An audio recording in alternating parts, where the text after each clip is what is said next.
একদিন পুলিশ কেলটুকে বলল, অস্ত্র কই রাখছিস বল। কেলটু বলল, স্যার আমি অস্ত্রের খবর জানি না। তখন পুলিশ বলল, বলবি নাকি ক্রস ফায়ারে মরবি। তখন কেলটু বলল, স্যার ওই দিক দিয়ে গেলে 3টা তাল গাছ পাবেন। তখন পুলিশ বলল, তাল গাছের গুড়ায় পুঁতে রাখছিস। কেলটু বলল, না স্যার, প্রথম 2টা তাল গাছ বাদ, 3 নম্বরটার। পুলিশ বলল, ওখানে আছে। তখন কেলটু বলল, স্যার 3 নম্বরটার পাশ দিয়ে 3টা রাস্তা আছে, প্রথম 2টা বাদ, 3 নম্বর রাস্তা দিয়ে গিয়ে 3টা বাড়ি পাবেন। পুলিশ বলল, কোন বাড়িতে বল শালা। তখন কেলটু বলল, প্রথম 2টা বাদ, 3 নম্বর বাড়িতে গিয়ে 3টা ঘর, প্রথম 2টা বাদ, 3 নম্বর ঘরে 3টা আলমারি আছে, প্রথম 2টা বাদ, 3 নম্বরটাতে 3টা ড্রয়ার আছে, 3 নম্বর ড্রয়ারে। তখন পুলিশ বলল, 3 নম্বর ড্রয়ারে অস্ত্র আছে।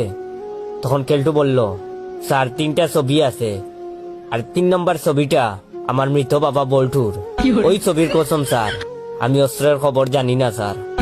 এটা শোনার পর পুলিশ বেহুশ।